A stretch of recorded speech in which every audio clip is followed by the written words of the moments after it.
ശ്രീഹരേ നമ. ഗോപികാ ജീവനസ്മരണം ഗോവിന്ദ ഗോവിന്ദ. ഓടിപ്പോകരുതാരുമെന്നു കരുതിയിട്ടാരോഹണ സായിയോടോടത്തണ്ടിലെ രാഗനൂലിലവരെ ബന്ധിച്ചു നിർത്തിയിട്ടുടൻ വാടാമല്ലികളായ ഗോപികൾ പിണങ്ങിടാതെ നീർത്തരച്ചൂടി മാറിൽ അതിൻ്റെ ചൂട് ചടുല ശ്ലോകത്തിലാക്കാവതോ. ശ്രീ ഗുരുവായൂരപ്പാ ശരണം. ഇപ്പൊ നമുക്കെന്താ ശ്രീകാല വാസുദേവന്റെ കഥയല്ലേ പറയാനുള്ളത്. ശ്രീകാല വാസുദേവൻ ഭഗവാനെ വല്ലാതെ പരിഹസിച്ചുകൊണ്ട് ഓരോരോ കാര്യങ്ങൾ അറിയാണ് ചെയ്യുന്നത് ഭഗവാനോട്. കൂട്ടിക്കൊണ്ടുപോവാന്ന് പറഞ്ഞു. അപ്പൊ സഭാമണ്ഡപത്തില് ഭഗവാൻ എത്തിയ സമയത്തുണ്ടല്ലോ, എന്താ പറയാ, ബാലസൂര്യനെ പോലെ ഉദിച്ചുയർന്നു വരുന്നൊരു ആ പ്രകാശത്തിന്റെ അടുത്ത് ശ്രീകാലവാസുദേവൻ എന്ത് ചെയ്തു അറിയാം? വെറും ഒരു കല്ല്, ഒരു മിന്നാമിന്നിന്റെ പ്രഭയും കൂടെ ഇല്ലാന്ന് പറയാം. അപ്പൊ ഭഗവാൻ പറഞ്ഞു, കേശവൻ, ശ്രീകാല രാജാവേ, എന്റെ ദൂതനായി വന്ന ഉദ്ധവനെ ഇരുട്ടറിൽ ബന്ധിച്ചത് യോഗ്യമായില്ല. ദൂതൻ ബന്ധിതനോ ആകുക രാജകീയ ധർമ്മങ്ങൾക്കെതിരാണ്. നീതിയുക്തമായി അവനെ തുറന്നു വിടുക എന്ന് പറഞ്ഞു. അപ്പോഴോ പൊട്ടിച്ചിരിച്ചു ദുഷ്ടൻ. എന്നെ ധർമ്മശാസ്ത്രം പഠിപ്പിക്കരുത്. എനിക്കറിയാവുന്ന നീതി നിയമങ്ങൾ നിനക്കറിയോ? അറിയില്ലല്ലോ. നീ വെറും ഒരു കുട്ടിയായതുകൊണ്ട് ഇക്ഷണം വാളിനെ ഊണാക്കുന്നില്ല. നിന്നെ ഞാൻ വെട്ടിമുറിക്കുന്നില്ല എന്നർത്ഥം. കടന്നു പോകുന്നതാണ് നിന്ന്. അപ്പൊ ഒന്ന് ചിരിച്ചു, ഒന്ന് പൊഞ്ചിരിച്ചുകൊണ്ട് പറഞ്ഞു, താങ്കളുടെ രേഖ നന്ദി. ഉദ്ധവനെ എന്നോടൊപ്പം വിടണം. അപ്പൊ പൊട്ടിത്തെറിച്ചുകൊണ്ട് പറഞ്ഞത് സാധ്യമല്ല. കൃഷ്ണൻ സൗമ്യനായി തന്നെ പറഞ്ഞു, മരണം വീരന്മാർക്ക് തുച്ഛമാണ്. താങ്കൾക്കും അതാണ് ചിന്തയെന്ന് ഊഹിക്കുന്നു.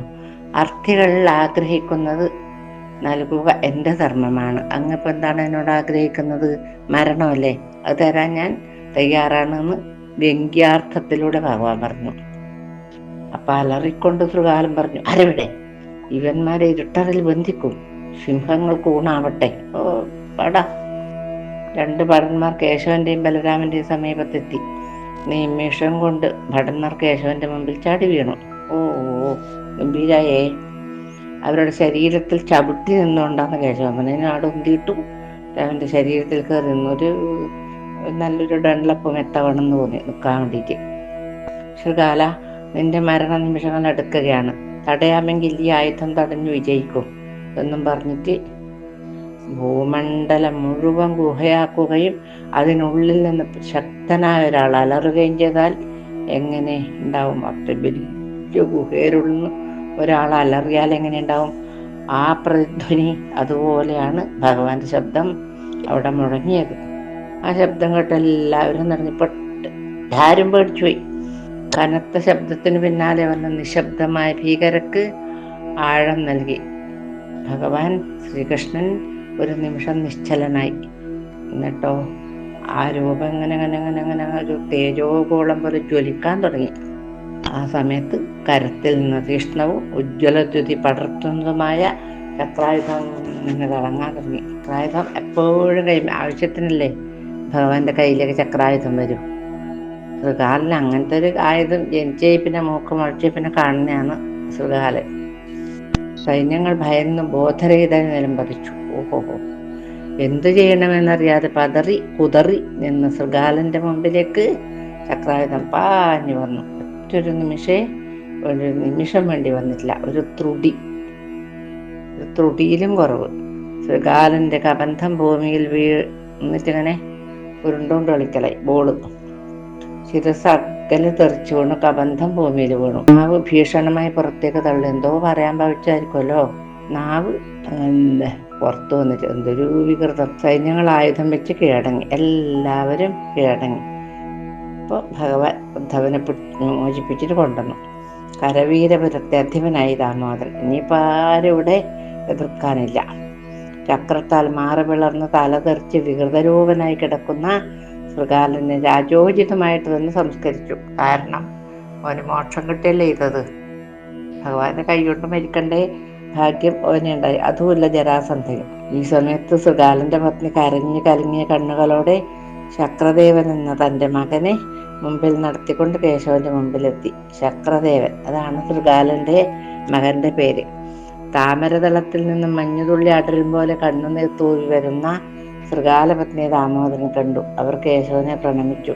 ഗദ്ഗദകണ്ഠിയായി ബുദ്ധിയുണ്ടോക്കലം ഗദ്ഗദകണ്ഠിയായി പറഞ്ഞു, വീര, നിന്റെ വാക്കുകൾ ആദ്യം കേൾക്കുമായിരുന്നെങ്കിൽ ഞങ്ങൾക്ക് ഈ ഗതി വരുമായിരുന്നില്ലല്ലോ. പക്ഷേ കൃപണനും അഹങ്കാരിയും മതമത്തനുമായ അവൻ മരിച്ചു കഴിഞ്ഞു. സ്വന്തം ഭർത്താവിനാണ് വളർത്തൽ സഹിക്കാൻ കഴിയുന്നുണ്ടായിട്ടുണ്ടാവില്ല ആ രാജ്ഞിക്ക്. സുദർശന, അവന്റെ മകനാണ് ഈ കുട്ടി. ഇവൻ നിന്നെ അഭയം പ്രാപിക്കുന്നു. സാധു സംരക്ഷണം മഹത്വമായി കരുതുന്ന ആളല്ലേ അങ്ങ്? ശൃഗാലപത്നിയായ പത്മാവതിയുടെ വാക്കുകൾ കേട്ട കേശവൻ പറഞ്ഞു, മുഗ്ധേ, നിന്റെ വേദന ഞാൻ അറിയുന്നുണ്ട്. പതിവ്രതാരത്നമേ, നിന്റെ കണ്ണുനീരിന്റെ ആഴവും എനിക്ക് മനസ്സിലാകുന്നുണ്ട്. ദേവി, നിന്റെ പുത്രൻ തന്നെയാണ് കരവീരപുരം ഭരിക്കേണ്ടത്. ബാലനാണെങ്കിലും ധീരനും ധീമാനുമാണിവൻ. നല്ല കുട്ടിയാണിവൻ, അച്ഛനെ പോലെയല്ല. ഇവനെ ഞാൻ രാജാവായി അഭിഷേകം ചെയ്യുകയാണ് എന്ന് പറഞ്ഞു. കേശവൻ തന്നെ പത്മാവതിയുടെ മകനെ യുവരാജാവായി അഭിഷേകം ചെയ്തു. പോരെ പുണ്യത്തിന്റെ പരിഭാഗം. ദിവസങ്ങൾക്ക് ശേഷം രാജാവിന്റെ ഉദകക്രിയ നാമഗോത്രം പറഞ്ഞ് മകൻ നടത്തി. പിതാവിന്റെ മരണം വല്ലാതെ തളർത്തി. അമ്മയെക്കാളും തളർത്തിയത് മകനെയാണെന്ന് പറയാം. കാലം ശോകത്തിന്റെ ആധിക്യം കുറച്ചപ്പോൾ യുവരാജാവ് രാജധാനിയിൽ പ്രവേശിച്ചു. രാജാവ് അച്ഛൻ്റെ അല്ലാതെ എന്നാലും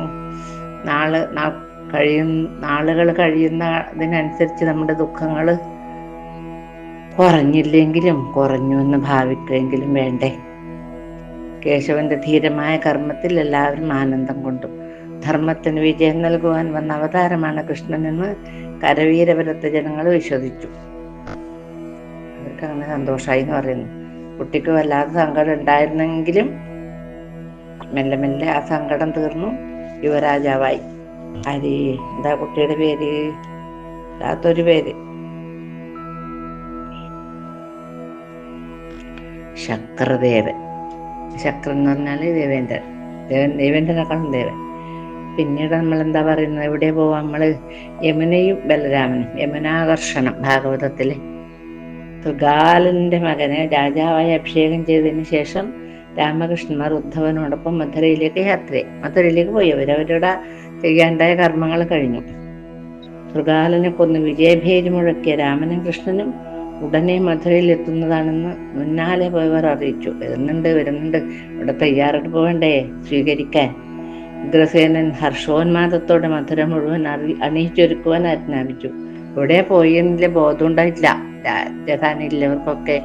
കുട്ടികൾ എവിടെ പോയെന്നില്ല ഒരു സങ്കട കണ്ണീരിലായിരുന്നു എല്ലാവരും. ആ സമയത്താണ് വരുന്നുണ്ട് ഭഗവാൻ എന്ന് ഉള്ള വാർത്ത കേൾക്കുന്നത്. അപ്പോ രാജാവിന്റെ അന്വേഷണം ഇല്ലെങ്കിലും ശരി, രാജാവിന്റെ അന്വേഷണം ഇല്ലെങ്കിലും എന്തായാലും ജനങ്ങള് ഭഗവാനെ സ്വീകരിക്കാൻ മധുര അണിയിച്ചൊരുക്കുക തന്നെ ചെയ്യും. അതാണ്. ഓരോ തെരുവും പ്രത്യേകം അലങ്കരിച്ചു. എവിടെയും ധൂപദീപമാലങ്ങൾ തന്നെ. അലൗകികമായ പ്രകാശധാരയിൽ മുഴുകിയാണ് ഇപ്പോൾ മധുര സന്തോഷവതിയായിട്ട് അങ്ങനെ വളങ്ങുന്ന മധുര. ദേവലോകത്ത് ഇന്ദ്രോത്സവം കൊണ്ടാടുന്നതിനേക്കാൾ ഗംഭീരമായിട്ടാണ് മധുരയിലെ ജനങ്ങൾ ഭഗവാനെ സ്വീകരിച്ചത് എന്ന് പറയുന്നു. ഞാനിങ്ങനെ സ്വീകരിക്കേണ്ടത്? ദേവേന്ദ്രൻ എന്ത് വെറും കല്ലല്ലേ ഭഗവാന്റെ ഇടയിൽ? രാമനും കൃഷ്ണനും മധുരയിൽ പ്രവേശിച്ച സമയത്ത് ഇളങ്കാറ്റ് വീശി, കുയിലുകൾ പാടി. ഇതൊന്നും ഉണ്ടായിട്ടില്ല കുറേ ദിവസമായിട്ട്. പുതുപൂക്കളാൽ ആരാമം കോൾമേർ കൊണ്ടു എല്ലാവർക്കും ആമോദം നൽകിക്കൊണ്ട് യാദവ ശ്രേഷ്ഠൻ ഉദ്ധവനോടൊപ്പം മധുരയിൽ പ്രവേശിച്ചു. അപ്പോൾ കുമാരന്മാർ രാജാവിനെ ചെന്ന് കണ്ടു വണങ്ങി. പിന്നെ വസുദേവരുടെ ഭവനത്തിൽ എത്തി. എല്ലാവരും മുത്തശ്ശനെ കണ്ടു നമസ്കരിച്ച് അച്ഛൻ്റെ അടുത്തേക്ക് പോയി. മാതാപിതാക്കളെ ദർശിച്ചു. അവർക്കുണ്ടായ സന്തോഷം പറഞ്ഞറിയിക്കാനാവില്ല. എവിടെയോ പോയി കുഞ്ഞുങ്ങളില്ലാണ്ടായി എന്നല്ലേ അവർക്ക് തോന്നുന്നു. ഒരിക്കൽ അങ്ങനെ കാമിനെ പൊന്ന് കാണിക്കും പോലെ കാണിച്ചിട്ട് വീണ്ടും എൻ്റെ മക്കള് ഞങ്ങളുടെ മക്കൾ ഞങ്ങൾക്ക് ഇല്ലാതായോ ഈശ്വര എന്നുള്ള സങ്കടത്തിലല്ലേ അവരുണ്ടായിരുന്നത്. ആഹ്ലാദാശ്രുക്കളോടെ പറഞ്ഞല്ലോ, ആചാര്യന്മാര് പറയും സങ്കടക്കണ്ണീര് മൂക്കിൻ്റെതിലൂടെയും ആനന്ദക്കണ്ണീര് കാതിൻ്റെ ഭാഗത്തൂടെയാണ് ഒഴുകുക എന്ന് പറയും. അങ്ങനെ ആനന്ദാശ്രുക്കളോടെ, ആഹ്ലാദാശ്രുക്കളോടെ, സന്തോഷാശ്രുക്കളോടെ മക്കളെ വാരി പുണർന്നു. പ്രപഞ്ച ജീവിതത്തിലെ അസുലഭ മുഹൂർത്തങ്ങളിലൊന്നായി ഇതിനെ മാധവൻ കണ്ടു. ഈ ലോകത്തിലെ ജീവിതത്തിൽ ഏറ്റവും മനോഹരമായിരുന്നു ഇത് എന്ന് ഭഗവാന് തോന്നി. ജരാസന്ധന്റെ ആക്രമണത്തിൽ നിന്നും രക്ഷപ്പെട്ട മധുര ഐശ്വര്യ സമൃദ്ധമായി. എന്നാൽ വൃന്ദാവനത്തിൽ നിന്നും അമ്പാടിയിൽ വരേണ്ടുന്ന കാർഷിക വിഭവങ്ങൾ 2 വർഷമായി വരുന്നുണ്ടായിരുന്നില്ല. അതെന്താ കാരണം എന്ന് അറിയുന്നില്ല. ബലരാമൻ അതിന്റെ കാരണം ഉദ്ധവനോട് തന്നെ ചോദിച്ചു. അന്നേരം ഉദ്ധവര് പറഞ്ഞു, ബലരാമ, ഞാൻ അതിന്റെ കാരണം അന്വേഷിക്കാതിരുന്നിട്ടില്ല. ജരാസന്ധനുമായുള്ള പോരിൽ വർഷങ്ങൾ പിന്നിട്ടത് നാം അറിഞ്ഞില്ല. കഴിഞ്ഞ 2 വർഷങ്ങളായി അമ്പാടിയും പരിസരവും വേനലിന്റെ പിടിയിലാണ്. എല്ലാം ഉണങ്ങിക്കരിഞ്ഞു. പശുക്കൾക്ക് തിന്നാൻ പുല്ലില്ല. ഈ പൊന്നുണ്ണി കണ്ണ ഒരു പാദം വെച്ചിന് മതിയായിരുന്നു, അപ്പം എല്ലാം മുമ്പത്തതുപോലെ ആവുമായിരുന്നു. പക്ഷേ കുടിക്കുവാൻ സമൃദ്ധമായി ജലവുമില്ല. കൃഷിയെല്ലാം നശിച്ചു. ആ സ്ഥിതിക്ക് എങ്ങനെയാണ് അവർ വരുമാനാംശം തരേണ്ടത്? നിങ്ങളോട് സങ്കടം പറയുവാൻ അവർ വന്നിരുന്നു. അപ്പോൾ ഗോമന്തത്തിലായിരുന്നല്ലോ നിങ്ങളെ രണ്ടുപേരും ഇവിടെ ഉണ്ടായിരുന്നില്ലല്ലോ അവര് സങ്കടം പറയാൻ വരുന്ന സമയത്ത് എന്ന് പറഞ്ഞു ഉദ്ധവര്. സസ്യസമൃദ്ധവും സസ്യശ്യാമളവുമായ അമ്പാടി കരിഞ്ഞു ഉണങ്ങുകയോ? ബലരാമനത് ചിന്തിക്കാൻ പോലും കഴിയുന്നില്ല. അല്പസമയത്തിനുള്ളിൽ കൃഷ്ണൻ ഇവിടെ കടന്നു വന്നു. ബലരാമൻ അമ്പാടിയുടെ ദുരവസ്ഥ പറഞ്ഞു അനുജനെ അറിയിച്ചു. വൃന്ദാവനവും അമ്പാടിയും നന്ദഗോപനും യശോദയും പ്രിയപ്പെട്ട രാധയും കണ്ണന്റെ മുമ്പിൽ ഒരു നിമിഷം മിന്നി മറിഞ്ഞില്ല, മിന്നി നിന്നു. ഇങ്ങനെ ഒരു നിമിഷം മാത്രം. മാധവൻ പറഞ്ഞു, ജ്യേഷ്ഠ, ഒരിക്കലും അമ്പാടി ഉണങ്ങരുത്. വൃന്ദാവനത്തിലെ പൂക്കൾ വാടരുത്. ജലം ലഭിക്കാതെ പശുക്കൾ കരയരുത്. അവരുടെ കൃഷിയിടങ്ങൾ നശിക്കരുത്. ഇപ്പോൾ തന്നെ അമ്പാടിയിലേക്ക് പോകണം. കുറേ നാളായില്ലേ നമ്മൾ അവിടുന്ന് വന്നിട്ട്. ഇപ്പൊ പോണം. യമുന അതുവഴി ഒഴുകട്ടെ. അവൾക്ക് 2 or 4 കൈവടികളിലൂടെ ഒഴുകുവാനാണോ പ്രയാസം? ആ കർമ്മം അനുഷ്ഠിച്ചേ ജ്യേഷ്ഠം മടങ്ങി വരാവൂന്ന് അനുജൻ പറഞ്ഞേച്ചിട്ടാണ് ബലരാമൻ അമ്പാടിയിലേക്ക് പോകുന്നത്. അപ്പം അവിടെ പോയിട്ട് അമ്പാടിനൊന്ന് ഇതാക്കിയിട്ട് വരട്ടെ. അപ്പം അവിടെ അണയാ തിരിയായി തിളങ്ങുമെൻ പ്രണയത്തിൻ്റെ കെടാ വെളിച്ചമേ, തണലെന്തിനു വേറെ നിൻകരം തുണയായിടുക കൃഷ്ണവർണ്ണമേ. അപ്പോൾ അനുജന്റെ വാക്കുകൾ ശിരസാവഹിച്ചുകൊണ്ട് ബലരാമൻ അമ്പാടിയിലേക്ക് പോകാൻ തയ്യാറായി. അന്ന് തന്നെ അങ്ങനെയല്ലേ പറഞ്ഞത്. ആ ഒരു ആജ്ഞ, ഒരു വാക്കുകളാണെങ്കിൽ അതിലൊരു ആജ്ഞ ഉണ്ട്. അതാണ് ആ കർമ്മ അനുഷ്ഠിച്ചേ വരാവൂന്നാണ് പറഞ്ഞത്. അന്ന് തന്നെ പോയി ബലരാമൻ അമ്പാടിയിലേക്ക്. കഴിഞ്ഞ അവതാരത്തിൽ ചോദിച്ചു മേടിച്ചതാ നീ ജ്യേഷ്ഠന്റെ ഭാവം. കഴിഞ്ഞ അവതാരത്തിൽ അനുജനായിരുന്നല്ലോ, ലക്ഷ്മണകുമാരനായിരുന്നല്ലോ. അപ്പൊ ജ്യേഷ്ഠൻ പറയുന്നതിനൊന്നും എതിര് നിൽക്കാൻ പറ്റാതെ സങ്കടത്തിലായിരുന്നു ഈ ലക്ഷ്മണകുമാരൻ. അപ്പൊ പിന്നീട് പറഞ്ഞു, ആ അവതാരമൊക്കെ കഴിഞ്ഞപ്പോൾ പിന്നെ വൈകുണ്ഠത്തിലെത്തിയ സമയത്ത് പറഞ്ഞു, ഇനി എനിക്ക് ഭഗവാനെ ഒന്ന് പറയാനുണ്ട്. ആയിക്കോട്ടെ, നീ പറഞ്ഞോ, എന്താ? അപ്പൊ പറഞ്ഞു, ഈ ഇപ്പൊ കഴിഞ്ഞ അവതാരത്തിൽ ഞാൻ അങ്ങയുടെ അനുജനായിരുന്നുവല്ലോ. അങ്ങ് പറയുന്നതൊക്കെ കേട്ട് ആ സീതാദേവിനെ കൊണ്ട് വനത്തിലാക്കാനും ഒക്കെ ഞാൻ നിന്നില്ലേ. ഇനി വരുന്ന അവതാരത്തിൽ എനിക്ക് അങ്ങയുടെ ജ്യേഷ്ഠന്റെ സ്ഥാനം തരണം എന്ന് പറഞ്ഞിട്ടുണ്ടായിരുന്നു. തഥാസ്തു എന്നും പറഞ്ഞു ഭഗവാൻ. ആ തഥാസ്തു എന്നിട്ട് ഇവിടെ ജ്യേഷ്ഠനായിട്ട് അവതരിച്ചിട്ട് അനിയന്റെ അജ്ഞത ശിരസാ വഹിച്ചിട്ട് കളിക്കുന്നു. ആരോട് കളി? ഉണ്ണിയോടാ. ഉണ്ണിയന് ജ്യേഷ്ഠനല്ല, അനുജനല്ല, മക്കളല്ല. മകനായിട്ടോ മകന്റെ മകനായിട്ടോ ഇപ്പൊ മുത്തശ്ശനും കൂടി ശിരസ് കുനിക്കുന്നു ഈ പൊന്നുണ്ണിക്കണ്ണന്റെ ഈ കടാദീപത്തിന്റെ മുമ്പിൽ. അങ്ങനെ അമ്പാടിയിലത്തെ ബലരാമനത് വന്യവേഷങ്ങളാണ് അണിഞ്ഞത്. ഈ രാജകീയ വേഷത്തിലല്ല. ബലരാമനെ കണ്ട് ഗോപികമാർ ആർത്തു. സന്തോഷമായി. മനസ്സിലായല്ലോ. സംഘർഷനെത്തിയ വിവരം അറിഞ്ഞ് വൃദ്ധ ഗോപന്മാരടക്കം എത്തി. വയസ്സിന്റെ ക്രമം അനുസരിച്ച് സീരി എല്ലാവരോടും സംസാരിച്ചു. അതൊക്കെ അന്യനോട് നോക്കി പഠിച്ചിട്ടുണ്ട്. അദ്ദേഹത്തോട് വൃദ്ധരായ ഗോപന്മാർ പറഞ്ഞു, യാദവകുലത്തിന്റെ നായകനായ മഹാബാഹോ, നിന്നെ ഇപ്പോൾ കണ്ടതിൽ ഞങ്ങൾക്ക് സന്തോഷം തന്നെ. വീണ്ടും നീ ഞങ്ങളുടെ അടുത്ത് വന്നതിൽ ഞങ്ങൾ സന്തോഷമുള്ളവരായിരിക്കുന്നു ബലരാമ. ഞങ്ങളുടെ ദുരിതം നീ കണ്ടാലും വർഷങ്ങളായി വർഷമില്ലാത്ത കാരണം അമ്പാടി നശിക്കുകയാണ്. ഞങ്ങളുടെ കാലികളെ, നിനക്കെന്നും പ്രിയമായിരുന്ന ഗോക്കളെ കണ്ടാലും അകിടുകൾ വറ്റി ഉണങ്ങി പുല്ലിനു വേണ്ടി കരഞ്ഞവ നടക്കുന്നു. തൊണ്ട നനക്കുവാൻ പോലും ദുഗ്ധം ലഭിക്കാതെ പശുക്കിടാങ്ങൾ നിലവിളിക്കുന്നു. പശുക്കൾക്ക് പുല്ലും വെള്ളം കിട്ടിയാലേ അതിൽ പാല് വരൂ അകിടില്. അതുകൊണ്ട് കുട്ടികൾ നിലവിളിക്കുന്നുണ്ട്. ക്ഷെപ്പ് എന്താണെന്ന് ഞങ്ങളും മനസ്സിലാക്കി.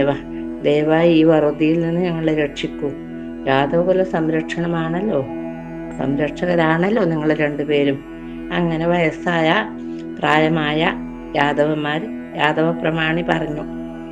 അപ്പോൾ എന്താ ചെയ്യേണ്ടത് എന്നുള്ളൊരു ചിന്തയിലായിപ്പോയി. കൃഷ്ണൻ പറഞ്ഞ വാക്കുകൾ അദ്ദേഹത്തിന് മനസ്സിലൂടെ കടന്നുപോയി. ഈ സമയത്ത് കാലത്തിനനുസരിച്ച് കഥകൾ അറിയാമായിരുന്ന ബലദേവന്റെ ഇഷ്ടന്മാർ അദ്ദേഹത്തിന് പ്രേമേറിയ കാദംബരി കാഴ്ചവെച്ചു. പോരെ, അതുകൊണ്ട് കൊടുത്തു. അതുണ്ടായിരുന്നു. കുടിക്കാൻ വെള്ളമൊന്നുമില്ലെങ്കിലും മദ്യം ഉണ്ടായിരുന്നു. കാദംബരി. വാരുണി സേവയാൽ മതോന്മത്തനും ആഹ്ലാദചിത്തനുമായ ശീരധ്വജൻ അനുജന്റെ വാക്കുകൾ ഓർത്തു. എന്ത്? അത് ശരി, അവിടുത്തെ കർമ്മങ്ങൾ അനുഷ്ഠിച്ചേ ജ്യേഷ്ഠൻ തിരിച്ചു വരാവൂ, അല്ലെങ്കിൽ വരണ്ടെന്നാണ് ആ വാക്കിന്റെ അർത്ഥം. അപ്പോൾ എന്തോ ചിന്തിച്ച് ബലരാമൻ എഴുന്നേറ്റു. ആരോടും പറയാതെ യമുനയുടെ കരയിലെത്തി. എന്നിട്ട് യമുന സാവധാനത്തിൽ വിളിച്ചു, പ്രിയപ്പെട്ട യമുനെ, നിന്റെ സഹജനായ അമ്പാടി, നിന്റെ സഹോദരിയല്ലേ ഈ അമ്പാടി, അത് കണ്ടോ? ദരിദ്രയായിട്ട് വേനലിന്റെ കടുത്ത പിടിയിൽ അവൾ കഷ്ടപ്പെടുകയാണ്. നിനക്കു മാത്രമേ അവളെ രക്ഷപ്പെടുത്തുവാൻ കഴിയൂ. സർവ്വജീവജാലങ്ങൾക്കും ജീവൻ നൽകുന്ന നിന്റെ ജീവജലം അമ്പാടിക്ക് ദാനമായി നൽകിയാലും എന്ന് പറഞ്ഞു. ഈ കേശവനാണ് പറയുന്നതെങ്കിൽ കാര്യമായിട്ട് യമുന അത് സ്വീകരിക്കുമായിരുന്നു. ഹലായതന വലിയ കാര്യമൊന്നല്ല യമുനക്ക്. അത് കളിയാക്കി എടുത്തു ഈ വർത്തമാനം, ഈ സംസാരം. മതോന്മത്തനായ ഒരുവന്റെ വാക്കുകൾ മാത്രമാണ് ധരിച്ച യമുന നല്ലോണം മദ്യപിച്ചിട്ടുണ്ട്. കണ്ണൊക്കെ ഇങ്ങനെ ചെക്കിപ്പൂ പോലായിട്ടുണ്ടെന്നാണ് പറയുന്നത്. അപ്പൊ പുഞ്ചിരിച്ചുകൊണ്ട് കടന്നുപോയി. ആടണമെന്നും പറഞ്ഞിട്ട് അങ്ങ് പോയി. ആ അവഗണന ഉണ്ടല്ലോ തീരെ സഹിക്കാൻ പറ്റിയത് അദ്ദേഹത്തിന്. ആ കണ്ണുകളിങ്ങനെ തന്നെ രാജമല്ലിപ്പൂക്കളെ ചമന്നു, ചുണ്ടുകൾ കടിച്ചു, ഞരമ്പുകൾ ത്രസിച്ചു. അത്ര കായോ എന്നെ ധിക്കരിക്കാൻ മാത്രം നീ? ഒരു നിമിഷം നിന്ന ബലരാമൻ അലറി, നിക്കവിടെ, നിക്ക്, നിനക്ക് അഹങ്കാരം മുടിചൂടുന്നുവോ? ഇതിന്റെ ഫലം നീ അനുഭവിച്ചേ അനുഭവിച്ചേ തീരൂ. ഞാൻ എന്താ കണ്ടോ? ബലരാമന്റെ നിർഘോഷ ശബ്ദവും അതും യമുന ശ്രദ്ധിച്ചിട്ടില്ല. മറ്റേയാളാണെങ്കിൽ യമുനേന്ന് വിളിച്ചാലടുത്തേക്ക് വരുമായിരുന്നു ഓടിക്കൊണ്ട്. അതാണ് രണ്ടാളും തമ്മിലുള്ള വ്യത്യാസം. കോപം കൊണ്ട് കലിതുള്ളിയ ബലരാമൻ എന്ത് ചെയ്തു? തന്റെ ആയുധം തോളിൽ നിന്നും വലിച്ചെടുത്ത് അതിന്റെ മുന കീഴ്പോട്ടാക്കി സീരം മുമ്പോട്ട് നീട്ടി. നദിയുടെ വക്കത്ത് നിന്ന് ബലരാമൻ കലപ്പ കൊണ്ട് യമുനയെ തടഞ്ഞു നിർത്തി. വേഗം മുട്ടിയ നദി ചുഴന്ന് പേടിച്ചു. എന്നിട്ട് എഴുന്നു നിന്നു. ബലരാമൻ അമ്പാടിയുടെ വിരിമാറിലൂടെ കലപ്പ കൊണ്ട് ചാലുകൾ കീറി നീട്ടു. മണ്ണടരുകൾക്ക് നെടുവീർപ്പ് നൽകിക്കൊണ്ട് യമുന ബലരാമൻ തെളിച്ചിട്ട ചെറുതോടുകൾ വഴി ഒഴുകി വന്നു. അമ്പാടിയിലേക്ക് മഴയില്ലെങ്കിൽ ഇഷ്ടം പോലെ വെള്ളം വരാൻ തുടങ്ങി. കരി വരച്ച വഴിയിലൂടെ പുളനശ്രോണീ ബിംബോഷ്ഠിയായ ആ നദി വെള്ളം തള്ളി അലച്ച് നിറയാകുന്ന അരഞ്ഞാൻ പൊട്ടിച്ചിന്നി തീരെ അന്തത്തിലേക്ക് ഗമിച്ചു. എവിടെയാണോ സീരം നിൽക്കുന്ന അതുവരെ വെള്ളം വന്നുകൊണ്ടിരുന്നു. ബലദേവന്റെ പിന്നിലൂടെ കാശപ്പുല്ല് കണ്ട് ചിരിക്കും മട്ടിൽ അലസയായി യമുന ശിരസ് നമിച്ച് നടന്നു. ഇതിനാദ്യ അഹങ്കാരം കളിച്ചിനി. വൃന്ദാവനം കുളിരണിഞ്ഞു. ശോകം മറന്ന വൃന്ദാവനം പുളകിത കാറ്റിയായി. യമുന പറഞ്ഞു, പ്രിയപ്പെട്ട രാമ, എൻ്റെ വാക്കുകൾ അങ്ങ് ക്ഷമിച്ചാലും പൊടുന്നനെ എന്തോ ഞാൻ പറഞ്ഞു പോയി. ക്ഷമിക്കണേ. ഇനിയും എന്നെ വലിച്ചിഴക്കരുതേ, പോരെ, ഇത്രയും പോരെ. മുടി ചിന്നി തടഞ്ഞ് നടക്കുവാനാകാതെ ഞാൻ വലഞ്ഞു, അങ്ങറിയുക. ഇപ്പോൾ തന്നെ നീർപ്പക്ഷികളെ കൊണ്ട് തടന്നിറഞ്ഞു. നീർക്കോഴികളുടെ അലസഗമനത്തിൽ തിരമാലകൾക്ക് മീതെ പൂമാലയായി അവ തിളങ്ങുന്നു. പ്രിയപ്പെട്ട ബലരാമ, ഞാൻ അമ്പുതിയിലേക്ക് ഗമിക്കട്ടെ. എന്റെ ലക്ഷ്യം സമുദ്രമല്ല, ഞാൻ പോയിക്കോട്ടെ എന്ന് ചോദിച്ചു. അപ്പൊ പറഞ്ഞു, നിന്നോട് വിരോധമില്ല. ഭൂമിക്കൂർജ്ജമായ ജലം നീ വെറുതെ സമുദ്രത്തിൽ കളയുകയാണ്. വറുതിയിൽ വേവുന്ന ജനങ്ങൾക്ക് അത് നൽകിയാൽ ഉത്തമ ഔഷധമായി അവർ സ്വീകരിക്കും. ഈ വെറുതെ ഉപ്പുവെള്ളത്തിൽ പോയിട്ട് വീണിട്ടെന്ത് വേണ്ടത്? ഈ ലോകത്തിൽ പാഴായി ഒന്നുമില്ലെന്ന് നീ അറിയണം. അതുകൊണ്ട് നിന്റെ സ്വത്തിനെ ഉത്തമമാക്കുകയാണ് ഞാൻ ചെയ്തത്. ഇതാണ് പരിശുദ്ധ പുണ്യം. ഇപ്പോൾ നീ ചെയ്തത് ഏറ്റവും വലിയ പുണ്യാണ്. അല്ലാതെ ഇങ്ങനെ ചലങ്ക കുലുക്കിക്കൊണ്ട് പാടി കുണുങ്ങി സമുദ്രത്തിൽ പോയി വീണ് എല്ലാ നദികളും സമുദ്രത്തിൽ ചെന്ന ഉപ്പുരസാവും. അതുകൊണ്ട് വലിയൊരു കാര്യമില്ല എന്ന് എനിക്ക് മനസ്സിലായത് കൊണ്ടാണ് ഞാൻ നിന്നോട് പറഞ്ഞത്. അല്ലാതെ നിന്നോടുള്ള വിരോധം കൊണ്ടൊന്നും അല്ല യമുനെ. ഇതാണ് പുണ്യം. ഇപ്പൊ ചെയ്തത് പുണ്യാണ്. യമുന ശിരസ് നമിച്ച് ബലദേവന്റെ അനുവാദത്തോടെ അങ്ങനെ പോയി. വൃന്ദാവനത്തിലെ കൃഷിയിടങ്ങൾ നനഞ്ഞു. ജനങ്ങൾ ബലരാമന് ചുറ്റും ആഹ്ലാദനൃത്തം ചവിട്ടി. ബലരാമൻ കീറിയിട്ടതോട് വഴി ഒഴുകിയെത്തിയ യമുനാജലം ഓരോ ചെടിക്കും ഊർജമായി അടുത്തടുത്തടുത്തടുത്ത് കീറിയിട്ടിട്ടുണ്ടായിരുന്നു. അവിടെയുള്ള എല്ലാ ചെടികളുടെയും വൃക്ഷങ്ങളുടെയും എല്ലാറ്റിൻ്റെയും വേര് നനയണം. ഒരു ഭാവത്തിൽ ബലരാമൻ ചെറുങ്ങനെ ഉണ്ടല്ലോ നമ്മള് ഈ വെള്ളം ഇല്ലാണ്ടിരിക്കുമ്പോൾ തോടുന്ന് ഇങ്ങനെ ചെറിയ ഇങ്ങനെ കള കീറി കൊടുക്കും. അപ്പം നമ്മൾ വളപ്പിലേക്ക് വെള്ളം വരാൻ വേണ്ടിയിട്ട് അത് തന്നെ ഇവിടെ ചെയ്തത്. അങ്ങനെ ഒരാഴ്ച അവിടെ തങ്ങിയ ശേഷം ബലരാമൻ അനിയൻ്റെ അടുത്തേക്ക് പോയി. അപ്പൊ എന്താ അത്ഭുതകരമായ വാർത്തയല്ലേ ഇപ്പൊ ഇവിടെ സംഭവിച്ചത്. നാടാകെ പരന്നു ഈ കാര്യം. ആഴം ചെന്ന വേഗത മുറ്റ യമുനാ നദിയെ തടഞ്ഞു നിർത്തി ബലരാമൻ അമ്പാടിയിലൂടെയും വൃന്ദാവനത്തിൽ ഒഴുക്കിയത്രേ. എന്തൊരു മഹാത്ഭുതമായത്! വേനൽ വരട്ടിയ ആ ഗ്രാമങ്ങൾ തളിർക്കുകയും പൂക്കുകയും ചെയ്തു അത്രേ. ജനങ്ങളിങ്ങനെ പരസ്പരം പറഞ്ഞു, ബലരാമനും കൃഷ്ണനും അനുഷ്ഠിക്കുവാനാവാത്തതായി ഒന്നുമില്ലല്ലോ ഭൂമിയിലല്ല ത്രിലോകങ്ങളിലും ഒന്നുമില്ലല്ലോ. ചാരന്മാർ വഴി വാർത്ത എവിടെ എത്തി? ജരാസന്ധന്റെ ചെവിയിലും എത്തി. അന്തഃപുരത്തിൽ ഉദ്യാനത്തിൽ ഇലവർങ്ങച്ചെടിയുടെ ഛായയിൽ വിശ്രമിക്കുകയായിരുന്നു ചക്ക വരട്ടിയത് ജരാസന്ധൻ. വിചാരിക്കാൻ കഴിയാണ്ടായിപ്പോയി. ഇലവർങ്ങച്ചെടിയുടെ ഛായയിൽ വിശ്രമിക്കുന്ന ചക്രവർത്തിക്ക് സഹിക്കാൻ പറ്റുന്നതിൽ അപ്പുറത്തായിരുന്നു ഈ ഒരു വാർത്ത. തോഴിമാരൊന്നുമില്ലാതെ ആർഭാടമൊന്നുമില്ലാതെ യൗവനം തളിരിട്ട് നിൽക്കുന്ന അസ്ഥിയും പ്രാപ്തിയും അടച്ചുമൂടി കഴിയുന്ന കാര്യം ചക്രവർത്തി ഓർത്തു.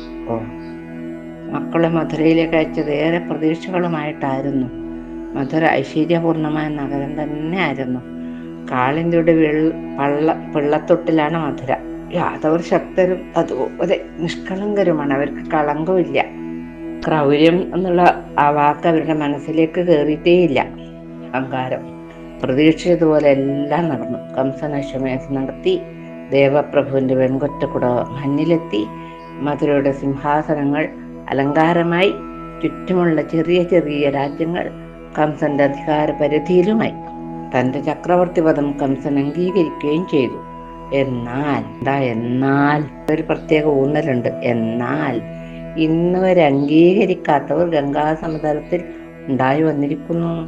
അതോർത്തപ്പോൾ ജരാസന്ധന്റെ കോപം കടലായി ഇരമ്പി. പാഞ്ചാലത്തിലെ ദ്രുപദൻ എനിക്കെതിരാണ്. ഹസ്തിനാപുരത്തിലെ ധൃതരാഷ്ട്രൻ തന്നെ അംഗീകരിക്കുന്നുമില്ല. കംസൻ ഉണ്ടായിരുന്നെങ്കിൽ ഇവരാരും എനിക്കെതിരാവുകയില്ലായിരുന്നു. കംസൻ പോയില്ലേ, എൻ്റെ മരുമകൻ പോയില്ലേ. യഥാർത്ഥത്തിൽ ഞാൻ നാണിക്കേണ്ടതാണ്. ഞാനിങ്ങനെ തലയോർത്ത് നിൽക്കേണ്ടതൊന്നുമല്ല. ഞാൻ നാണിക്കേണ്ട വ്യക്തനാണ് എന്ന് അദ്ദേഹത്തിന് സ്വല്പമെങ്കിലും ഒരു ബുദ്ധി തോന്നി. ഇത്തിരിയോളം 1-2 കാലിപ്പിള്ളരെ വധിക്കാൻ തനിക്ക് കഴിഞ്ഞില്ലല്ലോ. ഈശ്വരാ, എന്ത് കഷ്ടം! ഗോമന്തത്തിന്റെ തടത്തിൽ വെച്ച് അവർ കാണിച്ച അത്ഭുത പരാക്രമങ്ങൾ അതിശയമുളവാക്കുന്നവ തന്നെയാണ്. ഇപ്പോൾ അവരുടെ കരം കൊണ്ട് ശൃഗാലന് മരണവും വന്നിരിക്കുന്നു. ശക്തിമാനും ബലത്ത സൈന്യത്തിന്റെ ഉടമസ്ഥനുമായിരുന്നു ശൃഗാലൻ. എന്നിട്ടും അവന്റെ കൊട്ടാരത്തിൽ ചെന്നാണ് കൃഷ്ണൻ ശൃഗാലനെ വധിച്ചത്. കുട്ടികൾ എന്ന് കരുതി അവരെ നിസ്സാരമാക്കുവാൻ കഴിയുകയില്ല. ഏത് വിധത്തിലും അവരെ കൊന്നേ മതിയാവുകയുള്ളൂ എന്ന് അദ്ദേഹം തീരുമാനമായി.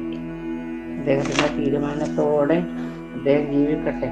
പിള്ളേർക്ക് അറിയില്ല നമ്മള് അതുപോലെ അങ്ങനെ ജീവിക്കട്ടെ.